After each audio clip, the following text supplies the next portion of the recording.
गौसे आज़म मेरी बिगड़ी को बनाने वाले, रब के महबूब मोहम्मद के घराने वाले सल्लल्लाहु अलैहि वसल्लम।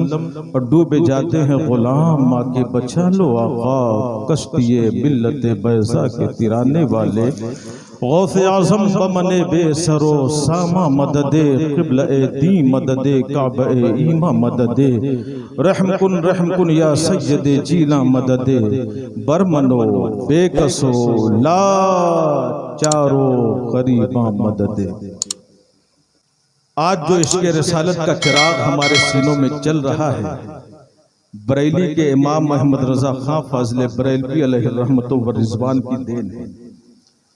आज जो मदीनतुल रसूल से हमारा रिश्ता जुड़ा हुआ है, बरेली के इमाम मोहम्मद रज़ा खां फाज़िल बरेलवी अलैहि रहमतु व रिज़वान की देन है।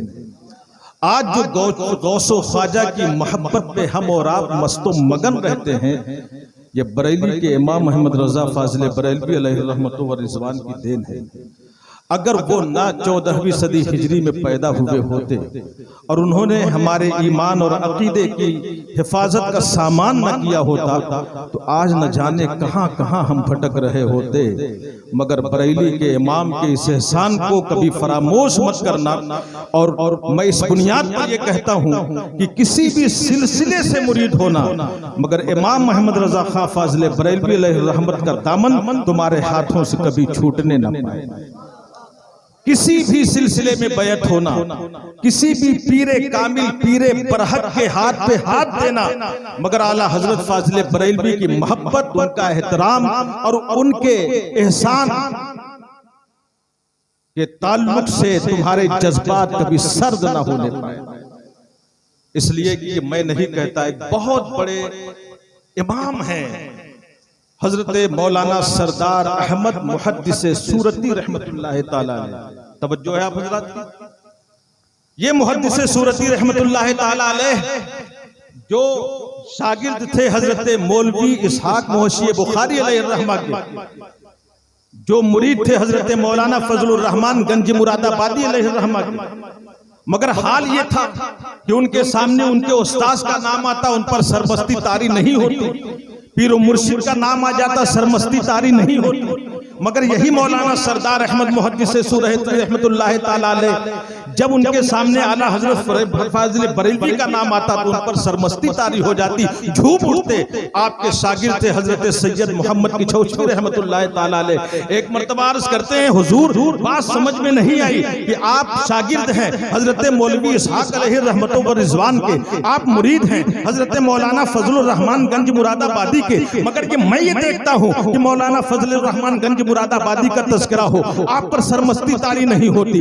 आपके उस्ताद गिरामी हजरत मौलाना इसहाक का तज़किरा हो, मगर आप पर सरमस्ती तारी नहीं होती। मगर जब आला हजरत इमाम मोहम्मद रज़ा खां फाज़िल बरेलवी का नाम आ जाए तो आप पर सरमस्ती तारी हो जाती है, आप झूम उठते हैं। आखिर इसकी वजह क्या है? हर मुरीद को अपने पीर से ज्यादा मोहब्बत होती है, हर शागिर्द को अपने उस्ताद से ज्यादा मोहब्बत होती है। तो हजरत सैयद मौलाना सरदार अहमद मुहद्दिस सूरती अलैहि रहमा फरमाते हैं कि सुनो ए मेरे शागिर्द सैयद मोहम्मद की चौचमी, याद रखना बिलाशुबहा मुझे इल्म की दौलत मिली है हजरत मौलाना इसहाक अलैहि रहमा से, बिलाशुबहा मुझे निस्बत की दौलत मिली है हजरत मौलाना फजलुर रहमान गंज मुरादाबादी से। मगर इल्म की दौलत ये सबसे बड़ी दौलत नहीं है, निस्बत की दौलत ये सबसे बड़ी दौलत नहीं है। अगर सबसे बड़ी दौलत कोई है तो वो इसके मुस्तफा की दौलत है, और ये दौलत अगर मुझे मिली है तो इमाम मोहम्मद रज़ा फाज़िल बरेलवी से मिली है। इसलिए जब इमाम मोहम्मद रज़ा फाज़िल बरेलवी का नाम आता है तो मुझ पर सरमस्ती तारी हो जाती है, और मेरी रूह मेरा जिस्म मचलने लगता है, और मुझ पर एक कैफियत तारी हो जाती है। इसलिए याद रखिएगा, उसी खानदान के एक परवरदा हैं हजरत अल्लामा समनानी मियां अलैहि रहमा। इनकी रगों में उसी इमाम मोहम्मद रज़ा खां फाज़िल बरेलवी अलैहि रहमतु व रिज़वान का खून दौड़ रहा है। आज तो न जाने कैसे कैसे मेढकी पैदा हो गए जिन्होंने आला हजरत अलैहि रहमतु व रिज़वान के हवाले से भी न क्या जाने क्या कुछ बोलना शुरू कर दिया। मगर इमाम मोहम्मद रज़ा खां फाज़िल बरेलवी अलैहि रहमतु व रिज़वान का परजब में अज़मत कल भी आसमान की बुलंदियों पे लहरा रहा था, आज भी लहरा रहा है, इंशाअल्लाह सुबह क़यामत तक लहराता रहेगा। आज का जो मुखालिफ फिरका है, याद रखिएगा, किसी से भी आप बैत को, मैंने एक पैगाम दिया है आपको, मगर आला हजरत की मोहब्बत आपके दिल से निकलने ना पाए, आला हजरत का प्यार आपके दिल से निकलने ना पाए, आला हजरत का दामन आपके हाथों से छूटने ना पाए।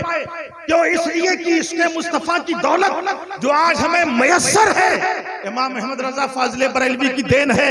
मदीना को पूरी अजमत के साथ हमारे सीनों में जिसने बसाया है वो इमाम अहमद रजा फाजले बरेलवी है। आज जो फातिह चहलुम आप कर रहे हैं अपने मरहूमीन के इसाले सवाब के लिए, जो तीजा की महफिलें आप करते हैं, जो फातिह की महफिलें आप करते हैं, ये सब कुछ मिटाने की कोशिश हो रही है।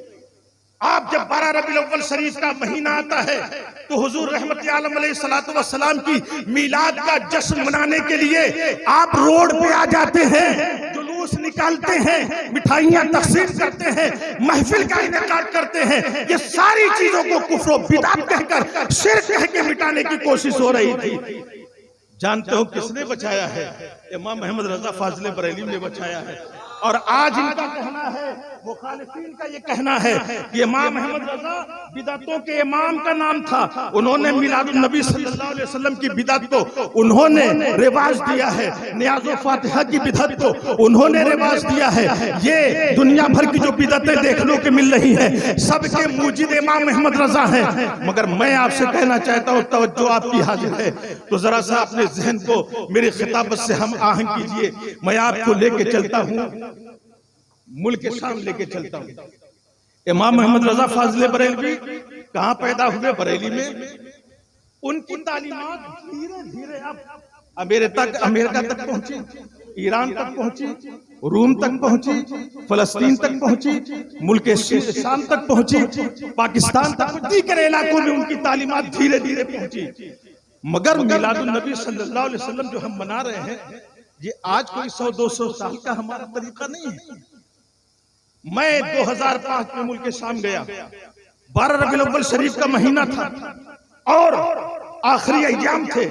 मैंने वहां देखा जगह जगह बैनर लगे हुए, जैसे आप 12 रबीउल अव्वल शरीफ में बैनर लगाते हैं और किसी बैनर पे लिखा हुआ है क़द जाअकुम मिनल्लाहि नूरुन व किताबुम मुबीन, तहकीक अल्लाह की जानिब से आ गया नूर और रोशन किताब। किसी बैनर पे लिखा हुआ है क़द जाअकुम बुरहानुम मिन रब्बिकुम, किसी बैनर पे लिखा हुआ है लक़द जाअकुम रसूलुम मिन अनफुसिकुम अज़ीज़ुन अलैहि मा अनित्तुम हरीसुन अलैकुम बिल मुमिनीना रऊफ़ुर रहीम। किसी बैनर पे लिखा हुआ है वमा अरसलनाका इल्ला रहमतल लिल आलमीन। किसी बैनर पे लिखा हुआ है वद्दुहा वल्लैलि इज़ा सजा। किस तरह से कि प्यारे मुस्तफ़ा सल्लल्लाहु अलैहि वसल्लम की शान में जो आयातें मुबारका नाजिल हुई हैं, वो आयतें लिखी हुई हैं। और मैंने देखा स्टिकर्स दुकानों पे लगे हुए हैं जिस पर लिखा हुआ है अत्तिर फमाका बिसलाते अला नबी सल्लल्लाहु अलैहि वसल्लम, अपने मुंह को मुहत्तर करो नबी रहमत पे दरूद भेजकर। किसी स्टिकर पे लिखा हुआ है अत्तिर कल्ब का बिसलाते अला नबी सल्लल्लाहु अलैहि वसल्लम, अपने कल्ब को, दिल को मुअत्तर करो नबी रहमत पे दरूद भेजकर। जगह जगह झंडियां लगी हुई, झंडे लगे हुए हैं। ये हिंदुस्तानियों का सिर्फ तरीका नहीं है। मैंने गाइड से पूछा क्यों ये सब लगा हुआ है, मैं तो जानता था कि आपको मालूम नहीं है ये रबीउल अव्वल शरीफ का महीना है, आपको मालूम नहीं है इस माह मुबारक में अल्लाह के हबीब इमामुल अंबिया मोहम्मद अरबी रूही फिदा सल्लल्लाहु अलैहि वसल्लम तशरीफ लाए। उनकी आमद की खुशी में ये बैनर लगाए गए हैं, उनकी आमद की खुशी में ये झंडियां लगाई गई हैं, उनकी आमद की खुशी में ये झंडे लगाए गए हैं। मैं कहता हूं मुअज़्ज़ज़ दोस्तों, मुझे कहने दो कि बरेली में इमाम अहमद रजा पैदा हुए, मगर वहां गाइड ने मुझे बताया कि बरसहा बरस से ये सारे काम, ये सारे रसूम और रिवाजात मुल्क शाम की धरती पे मनाए जा रहे हैं। अब मैं पूछना चाहता हूं कि अगर इमाम अहमद रजा फाजले बरेलवी रहमतुल्लाह तआला अलैहि की पैदा की हुई बिदअत थी, तो कहां मुल्क शाम में कौन से इमाम अहमद रजा पैदा हुए थे? वहां मिलाद की महफिल सजाई जा रही है, वहां क्यों झंडियां लगाई जा रही हैं? मिलाद नबी के मौके पर वहां क्यों झंडे लगाए जा रहे हैं? कहना पड़ेगा कि इमाम अहमद रजा फाजले बरेलवी की पैदा की हुई ये पैदा की हुई चीज नहीं है, बल्कि फर्क सिर्फ इतना है कि 14वीं सदी हिजरी में जब मिलाद नबी सल्लल्लाहु अलैहि वसल्लम के जश्न को शिर्क और बिदअत कहकर उसे मिटाने की कोशिश की जा रही थी, तो इमाम अहमद रजा फाजले बरेलवी रहमतुल्लाह तआला अलैहि ने मिलाद नबी के जवाब पर दलाइल के अंबार लगा दिए हैं और उसे उसे मिटने से बचा दिया है। और नियाज़ो फातिहा के नाम पर जब शिर्क को बिदअत कहकर उसे मिटाने की कोशिश हो रही थी, तो इमाम मोहम्मद रजा फाजिल बरेलवी ने नियाज़ो फातिहा को इस्तिदलाल की ज़ुबान अता फरमा दी है और उसे मिटने से बचा दिया है। जब तीजा और फातिहा की महफिल को जो मरहुमीन के इसाले सवाब के लिए थी, इसे शिर्क व बिदअत कहकर इसे मिटाने की कोशिश हो रही थी, तब इमाम मोहम्मद रजा फाजिल बरेलवी ने इसके जवाब पर कुरान और हदीस से दलाइल के अंबार लगा दिए हैं और इसे मिटने से बचा दिया है।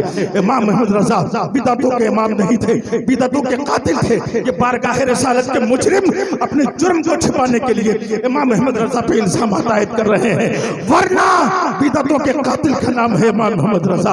एक आलिम नहीं बल्कि इल्म की चलती फिरती तस्वीर का नाम है इमाम मोहम्मद रजा।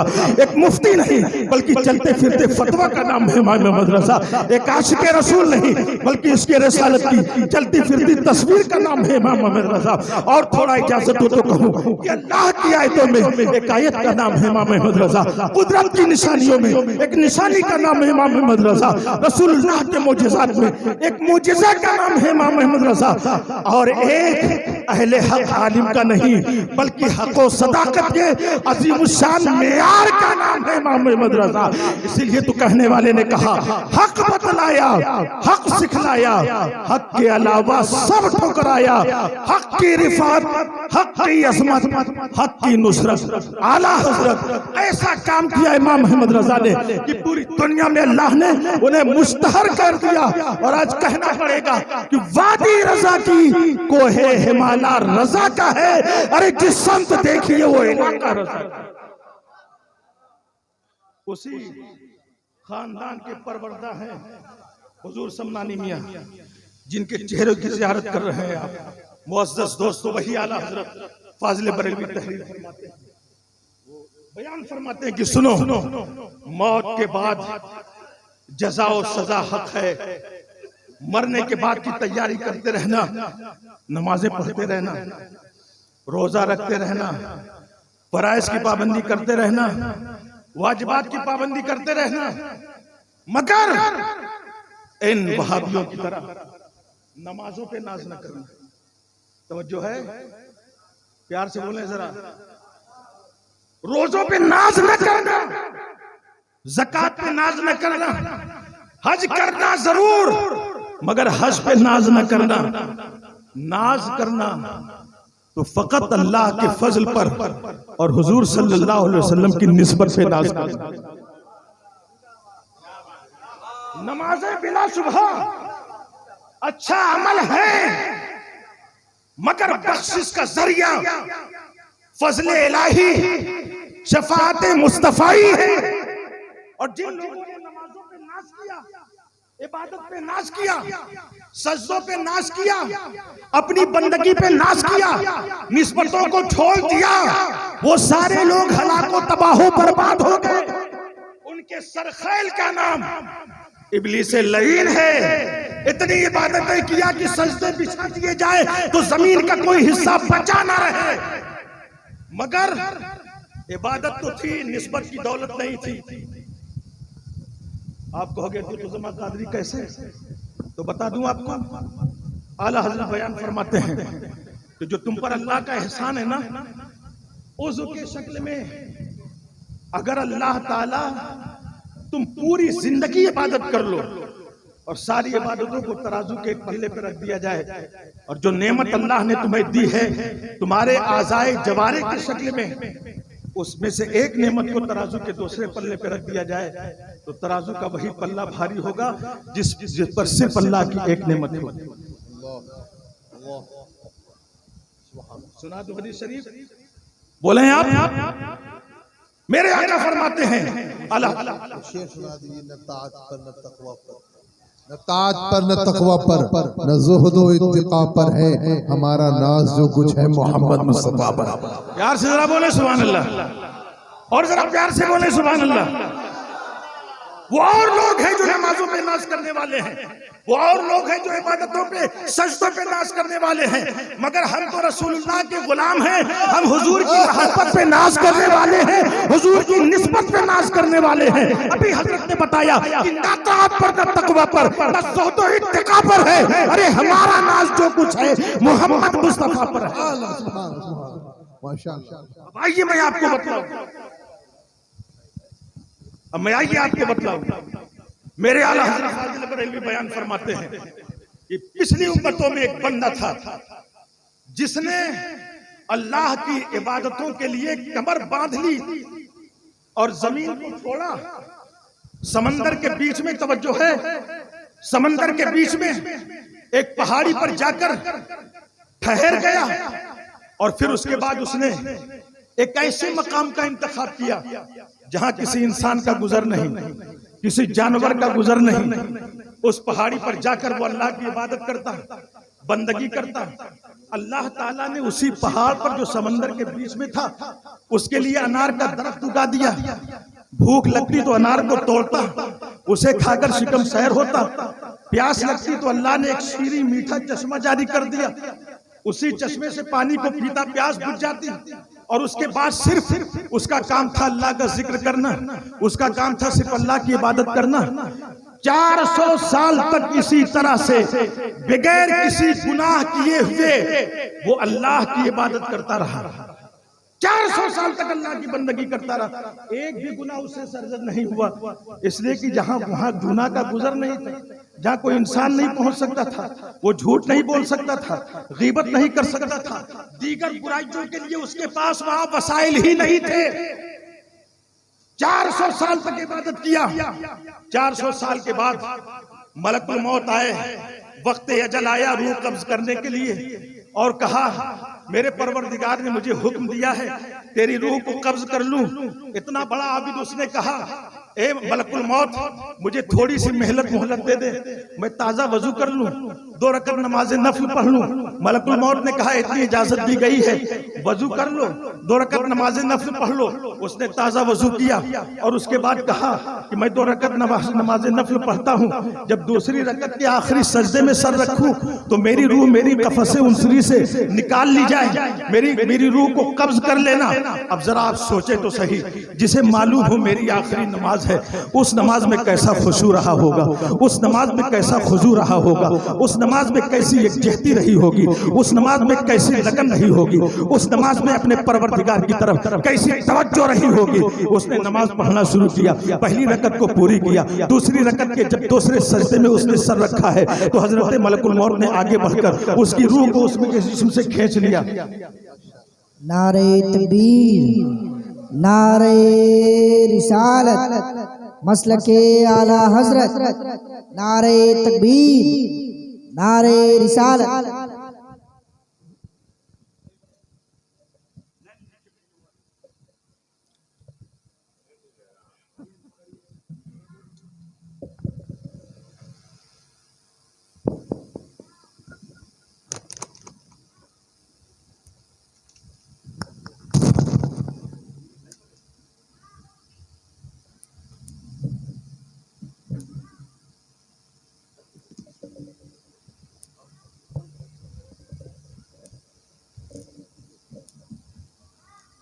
जिंदगी की आखिरी नमाज, तवज्जो दीजिएगा, आखिरी सजदा, और जब सजदे में सर रखा रूह जिस्म से जुदा कर दी गई। जिब्रील अमीन कहते हैं या रसूल अल्लाह, आज भी मैं आसमानों से जमीन की तरफ आता हूँ तो उस पहाड़ी पर उस बंदे को, उस आबिद को सजदा रेज देखता हूँ। अल्लाह ताला ने उसके जिस्म को सलामत रखा, उसके जिस्म को गलने नहीं दिया, सड़ने नहीं दिया। नबी फरमाते इसी तरह से कयामत तक उसका जिस्म सजदे में रहेगा। और मेरे मुस्तफा फरमाते हैं ऐसा आबिद बंदा, मगर जब कल मैदान महशर में आएगा और उसके बाद उसने तो कोई गुनाह किया नहीं, 400 साल तक सिर्फ इबादत की, उसके नामे अमाल में सिर्फ नमाजें हैं, सिर्फ सजदे हैं, सिर्फ रुकू है, सिर्फ इबादतें हैं, सिर्फ जिक्र अस्कार है, सिर्फ तस्बीह तहलील है। इसलिए इसलिए सवालो जवाब और उसका हिसाबो किताब की कोई जरूरत नहीं। रब्बुल आलमीन की रहमत उस बंदे को देखकर मुस्कुराएगी, इरशाद रब्बानी होगा, इज़हबू बिअब्दी इला जन्नती बिरहमती। ए फरिश्तों, मेरे इस बंदे को मेरी रहमत से ले जाओ, जन्नत में दाखिल कर दो। जब अल्लाह ये फरमाएगा तो वो बंदा जिसने 400 साल तक इबादत की होगी कहेगा बल बे अमली, बल्कि मेरे परवरदिगार मेरे अमल की बुनियाद पर, यानी मेरा अमल ही ऐसा है कि मेरी जिंदगी में कोई गुनाह नहीं, मेरी जिंदगी में कोई खता नहीं, सिर्फ नमाजें हैं, सिर्फ रोजे हैं, सिर्फ इबादतें हैं, सिर्फ बंदगी है। इसलिए परवरदिगार अमल ही ऐसा है कि मुझे जन्नत में जाने की इजाजत मिले। रब्बुल आलमीन फरमाएगा फरिश्तों ठहरो जाओ, फिर से मीज़ान अमल को लगाया जाए और हुक्म रब्बानी होगा इसकी 400 साला बेरिया इबादत को तराजू के एक पल्ले पे रख दिया जाएगा। रब्बुल आलमीन फरमाएगा कि मेरे फरिश्तों, मैंने जो इसे नेमतें दी हैं, सिर्फ एक नेमत जो आंख की शक्ल में मैंने दिया, अगर ये नेमत न दी होती तो अपने वालिदैन के चेहरे को इसने न देखा होता, अगर ये आंख न दिया होता तो मेरे आसमान को न देखता, अगर ये आंख न दिया होता तो सूरज को न देखता, अगर ये आंख न दिया होता तो मेरे मनाजिर का नजारा ये न करता, अगर ये आंख न दिया होता तो दरिया की रवानी न देखता, अगर ये आंख न दिया होता तो दुनिया की रानाइयों को न देखता। ये आंख मैंने दिया है, इसलिए मेरे मनाजिर कुदरत का इसलिए नजारा किया। सिर्फ एक आंख को ले लो और तराजू के दूसरे पल्ले पे रख दो। एक पल्ले पर तराजू के सारी 400 साला इबादतें होंगी और दूसरे पल्ले पे आंख की शक्ल में एक नेमत रखी जाएगी। नबी फरमाते हैं वो पल्ला भारी होगा जिस पर अल्लाह की एक नेमत आंख की शक्ल में होगी। अब अल्लाह फरमाएगा इज़हबू बिअब्दी इला नारी बेअदली, मेरे इस बंदे को मेरे अदल की बुनियाद पर ले जाओ, जहन्नम में दाखिल कर दो। फौरन तड़प के कहेगा मौला मेरे अमल लाख अच्छे सही मगर इस लायक नहीं कि जन्नत में लेके जाएं, तेरे एहसानात का बदला बन सके, इसलिए मौला फकत तेरी रहमत की बुनियाद पर मैं जन्नत का मुस्तहिक हूँ। फिर रहमत बारी मुस्कुराएगी और इरशाद रब्बानी होगा इज़हबू बिअब्दी इला जन्नती बिरहमती, मेरे इस बंदे को ले जाओ और मेरी रहमत की बुनियाद पर जन्नत में दाखिल कर दो। यहीं से ये सबक लेते जाओ। नमाजें आज थोड़ी सी पढ़ लेने के बाद लोग नमाजों पे इतराने लगते हैं, सजदों पे इतराने लगते हैं और ये समझते हैं कि मैं बहुत बड़ा नेक हो गया हूँ, बाकी सब गुनाहगार हैं, किसी को खातिर में नहीं लाते। नमाजें पढ़कर डरते रहना कि अल्लाह ने कबूल किया है या नहीं, रोजे रखकर अल्लाह की बारगाह में इल्तिजाएं करते रहना, फकत पता नहीं अल्लाह ने कबूल किया है या नहीं। नमाजों पे कभी मत इतराना, बल्कि जब भी इतराना तो अल्लाह की रहमत पर और मोहम्मद रसूलुल्लाह की शफाअत पर इतराना। और हमारी जो बख्शिश होगी, आला हजरत फरमाते हैं अल्लाह के फजल की बुनियाद पर, हुजूर की रहमत की बुनियाद पर। अल्लाह जब बख्शना चाहता है ना, देखिए अलहाज इज्जत माब हाजी शरफुद्दीन साहब मरहूम मकबूर गए, बड़ी नेकियां उनके जिंदगी में रही होंगी, उनके नशे व फराज से बहुत ज्यादा वाकिफ नहीं हूं, मगर मैं समझता हूं कि दो नेकी दो अमल उनका ऐसा है जो उनके लिए बख्शिश का सामान है। एक बंदा सिर्फ 3 मरतबा कुल हुवल्लाह पढ़कर कब्रिस्तान के मरहूमीन को बख्श देता है तो बरसों तक उसका सवाब बांटा जाता है, खत्म नहीं होता। और आका फरमाते हैं आज कुछ लोगों ने समझा है कि माँ बाप का इंतकाल हो गया, सारे हुकूक खत्म। अब हजरत साल का साल गुजर जाता है, कब्रिस्तान जाने की तौफीक नहीं होती। 1 साल पूरा होता है तो मदरसे में आते हैं, 500 रुपया देते हैं और कहते हैं कि इसाले सवाब के लिए कुरान खानी करवा दीजिए। इतनी भी तौफीक बाज़ लोगों को नहीं होती कि अपने घर में चंद लोगों को बुलाकर कुरान करीम पढ़ाएं या मदरसे में किताबें देकर मस्जिद में तामीर के काम करवा के अपने मरहूमीन के इसाले सवाब करें। और अगर कोई इसाले सवाब भी करना चाहता है तो क्या करता है, आमतौर पे बता रहा हूँ, एक कुरान करीम लिया हजरत, ले जाके मस्जिद में रख दिया, जहां पहले से हजारों कुरान करीम रखा हुआ है। मकसद क्या था कुरान इसाले सवाब करने का, मस्जिद में ले जाके रखने का क्या मकसद था? लोग पढ़ेंगे तो सवाब मिलेगा ना। वहां तो इतना कुरान पहले से रखा हुआ है कि उसे रखने की जगह नहीं। अब बेचारे मस्जिद के जिम्मेदार हर साल सोचते हैं कि सारे कुरान को जमा करके कब्रिस्तान में दफन कर दिया जाए। बास जगहों पे कब्रिस्तान के जो जिम्मेदार हैं वो दफन करने की इजाजत भी नहीं देते। जो कुरान करीम जमा हो गया है क्या किया जाए ये समझ में भी नहीं आता। और हमने ये समझ रखा है बस कुरान हमने दे दिया मस्जिद में, हक अदा हो गया। नहीं, आप मदरसे में जाएं, बुखारी शरीफ की जरूरत है, बुखारी शरीफ से, तिरमिजी शरीफ की जरूरत है, तिरमिजी शरीफ से, फिक़ह की दीगर किताबों की जरूरत है, जो जरूरत हो उसे दें ताकि वो किताब बच्चा पढ़े तो माँ बाप को सवाब पहुंचे, और वो बच्चा दूसरे को पढ़ाए तो भी माँ बाप को सवाब पहुंचे। वो पढ़ाने वाला इस तरह से सिलसिला चलता रहे। अगर क़यामत तक चलता रहेगा तो आपके मरहूमीन को उसका सवाब कब्र में मिलता रहेगा। जिस कुरान करीम को जाके रखा किसी को पढ़ने की तौफीक भी ना हो सकी, मौका भी ना मिल सका, इतना कुरान पहले ही से मौजूद था। तो मुअस्सस दोस्तों, सदका का मतलब यह है कि उस चीज को सदका किया जाए जिसकी जरूरत हो। समझ रहे हैं आप? दो बड़ा काम किया है अलहाज शरफुद्दीन साहब किबला ने। अल्लाह उनकी कब्र पर रहमत व अनवार की बारिश बरसाए, उनकी कब्र में ताहत निगाह उसतो कुशादगी अता फरमाए, उनकी कब्र को रोशन मुनव्वर और ताबनाक फरमाए, जन्नत की खिड़कियां खोले, जन्नत के बिस्तर बिछाए परवरदिगार, जन्नत के मेवाजात को उन्हें कब्र में अता फरमाए और अपनी जवारे रहमत पे जगह अता फरमाकर जन्नतुल फिरदौस में आला तरीन मकाम अता फरमाए। ये कोई छोटा काम नहीं किया है, हुजूर के नाम की महफिल को सजाया है जिसमें कुरान की तिलावत भी हुई, नाते रसूल भी पढ़ी गई, अहादीस रसूल भी सुनाया गया, तकरीरें भी हुई। यकीनन अगर परवरदिगार की बारगाह में कबूल हो गई तो उनके लिए बख्शिश का सामान है। लेकिन दो बड़ा अमल उन्होंने किया। एक तो एक बेटे को हाफिज कुरान बनाया।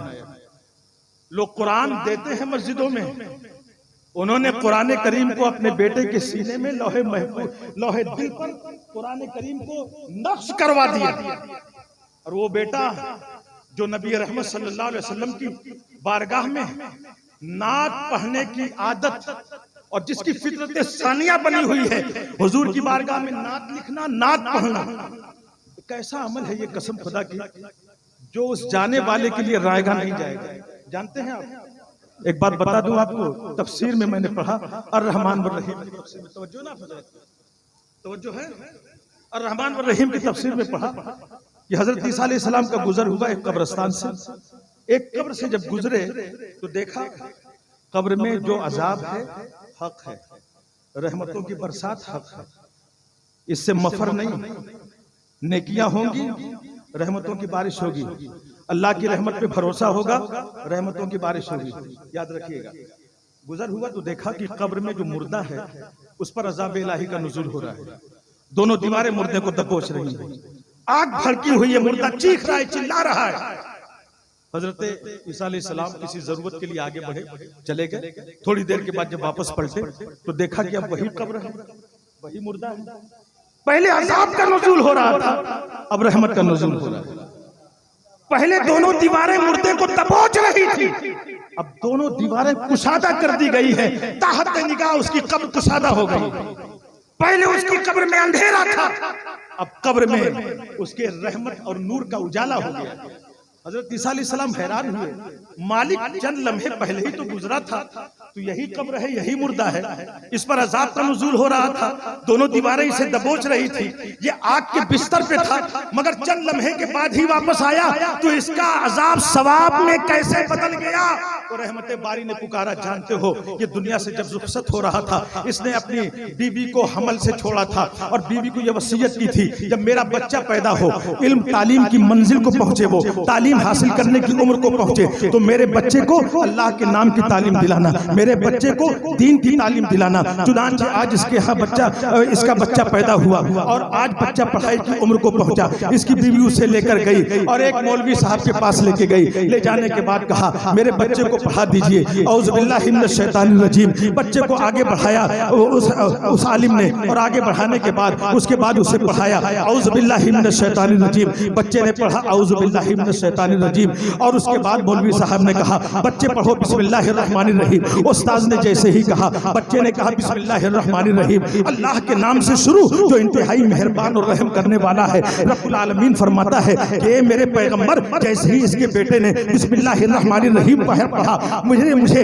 रहमान और रहीम को पुकारा, मैंने फरिश्तों को पुकार के कहा ए फरिश्तों, इसका बाप दुनिया में गुनहगार था इसलिए अजाब में मुब्तला किया गया, मगर इसका बेटा आज दुनिया में मुझे रहमान और रहीम कह के पुकार रहा है। जिसका बेटा मुझे दुनिया में रहमान और रहीम कहे, मेरी गैरत ये गवारा नहीं करती कि उसके बेटे उसके बाप को मैं कब्र में अजाब में मुब्तला करूं। इसलिए इसके बच्चे के बिस्मिल्लाहिर रहमानिर रहीम पढ़ने के सदके में मैंने इसके बाप की कब्र में मग़फ़िरत फरमा दी है और उसे जहन्नम से आजादी का परवाना था। अब ये बात बताएं मुझे, आप तो जी शऊर लोग हैं, बच्चे ने पढ़ा सिर्फ बिस्मिल्लाहिर रहमानिर रहीम, बाप की कब्र में मग़फ़िरत हो गई।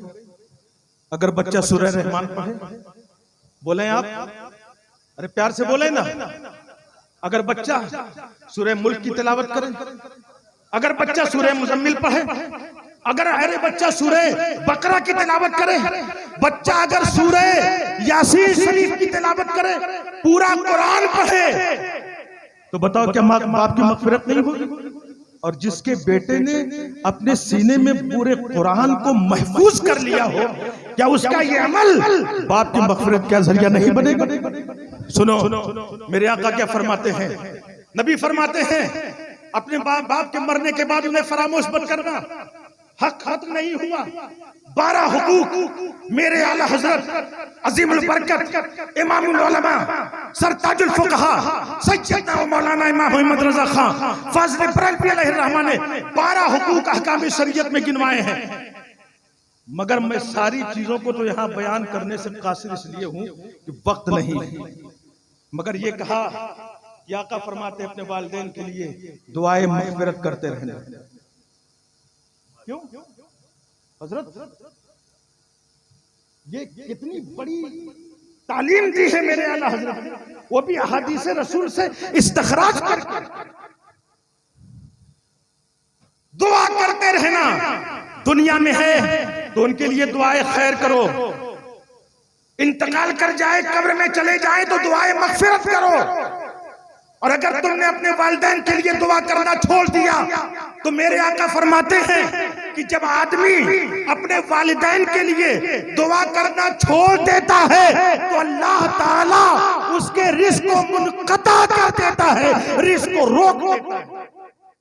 अब जो रिज़्क़ की फरावानी है, बड़ी परेशानी होती है ना आज रिज़्क़ हासिल करने के लिए। इस दौर में फरावानी चाहते हो, रिज़्क़ में बरकतें उसअतें चाहते हो, तो अपने वालिदैन के लिए दुआ करते रहना। और मेरे आका फरमाते हैं वालिदैन दुनिया से रुखसत हो गए, जो बेटा जुमा के दिन जुमा की नमाज के बाद अपने वालिदैन या उनमें से किसी एक की कब्र पे हाजिर हो, सूरह यासीन शरीफ की तिलावत इतनी आवाज में करे कि उसके वालिदैन सुन सकें, सूरह यासीन शरीफ पढ़कर उसका सवाब अपने वालिदैन या उनमें से किसी एक को पहुंचाए, अभी वापस भी पलटने नहीं पाएगा कि रहमतें बारी पुकारेगी। मेरे फरिश्तों, ये बेटा अपने माँ बाप के पास दुनिया में जब भी जाता था तो माँ बाप इसे कुछ ना कुछ जरूर देते, कुछ न देते तो निगाहे मोहब्बत ही डाल देते थे। आज माँ बाप मजबूर हो गए, मनो मिट्टी के नीचे चले गए, मगर ये फरिश्तों, इसके माँ बाप मजबूर हैं मगर मेरी रहमत तो मजबूर नहीं है। इसलिए फरिश्तों गवाह हो जाओ, इसने सूरह यासीन शरीफ अपने माँ बाप की कब्र पे पढ़कर उसका सवाब बख्शा, बदले में मैंने इसके माँ बाप की मग़फ़िरत फरमा दी है और इसे हज के मकबूल का सवाब। मुअज़्ज़ज़ दोस्तों, बातें तो बहुत कुछ हैं, आखिर में ये कहना चाहूंगा, बहुत से ऐसे लोग होंगे जिन्होंने अपनी जिंदगी में माँ बाप की फरमा बरदारी नहीं की होगी, नाफरमानियां की होंगी। अब जब तकरीरें सुनते होंगे, आयात कुरानियां सुनते होंगे, अहादीस रसूल को सुनते होंगे, दिल में कचोके लगते होंगे कि माँ बाप चले गए, अब उन्हें राजी कैसे किया जाए। नाफरमानों की लिस्ट से अपने नाम को निकालकर माँ बाप के फरमाबरदारों में कैसे लिखवाया जाए, तो मेरे आका रहमतुल लिल आलमीन हैं, हुजूर ने महरूम नहीं रखा। आका फरमाते हैं कि जो बेटा अपने वालिदैन के मरने के बाद अगर उनके ऊपर कोई कर्ज था तो उसे उतार दे। किसी का कर्ज था उनके जिम्मे, आज तो अगर माँ बाप चले गए हजरत तो ये हाल देखने को मिलता है कि अगर उनके जिम्मे किसी का कर्ज था और बेटे के पास कर्ज खा आता है तो बेटा बोलता है मुझे दिया था, बाप को दिया था जाके समझो। अब बाप से कब्र में जाके समझ नहीं सकता। इस तरह से अपने पल्ले को, अपने दामन को झाड़ लेता है कि गोया हमें इससे कोई मतलब ही नहीं है।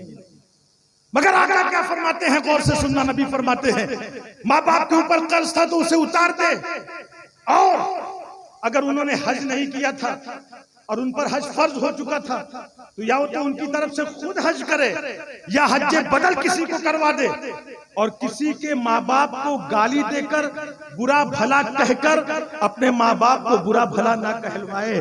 तो नबी फरमाते हैं अगर माँ बाप की जिंदगी में नाफरमान भी था तो अल्लाह उसका नाम फरमाबरदारों में लिख देता है।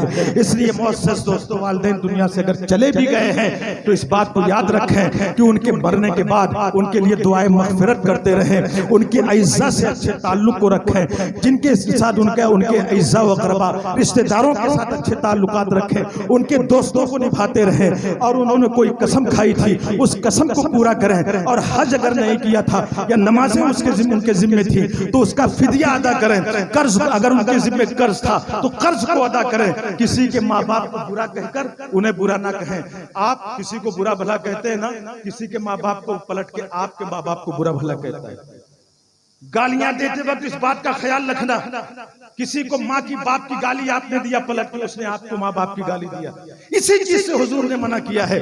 जो इस चीज का ख्याल रखे तो नबी फरमाते हैं अल्लाह उसका नाम फरमाबरदारों में लिख देता है। मुअज़्ज़ज़ दोस्तों, याद रखिएगा कि मरने वाला दुनिया से चला गया, मगर उसे जो चीज नफा पहुंचाने वाली है वो है बच्चों के नेक आमाल। सबसे बड़ी नेकी माँ बाप के साथ जो आला हजरत फरमाते हो क्या है। ये न समझें कि आप दुनिया में जो कुछ कर रहे हैं, गुनाह कर रहे हैं, झूठ बोल रहे हैं, गिबत कर रहे हैं, माज़अल्लाह शराब पी रहे हैं, या बास ऐसे लोग हैं जो ज़िना की मंजिलों से गुजर रहे हैं, माँ बाप को उसकी खबर नहीं होती। ये कभी भूल कर भी मत सोचिएगा, इसलिए कि मेरे आका ने फरमाया कि हर दोशंबा और पंचशंबा को अल्लाह की बारगाह में बंदों के अमाल पेश होते हैं, और हर जुमा के दिन नबी रहमत सल्लल्लाहु अलैहि वसल्लम की बारगाह में और साथ ही साथ मरहूम वालिदैन की बारगाह में औलादों के आमाल पेश किए जाते हैं। अगर नेक आमाल हैं तो माँ बाप की रूहें खुश होती हैं, उनके चेहरे की रोशनी और ताबिश बढ़ जाती है। बुरे आमाल हैं तो उनकी रूह को रंज पहुंचता है, तकलीफ पहुंचती है। तो जिसके माँ बाप चले गए हो तौबा कर ले, वो गुनाह नहीं करेगा, नेकियां करो।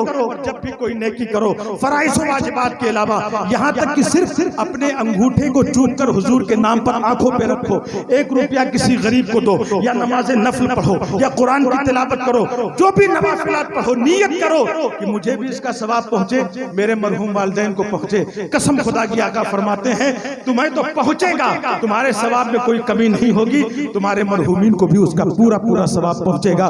परवरदिगार हमें सिरात मुस्तकीम पर चलाए। जो कुछ मैंने बयान किया मुझे भी अमल की तौफीक बख्शे, आप सबको अमल की तौफीक रफीक अता फरमाए। वस्सलामु अला मन इत्तबअल हुदा।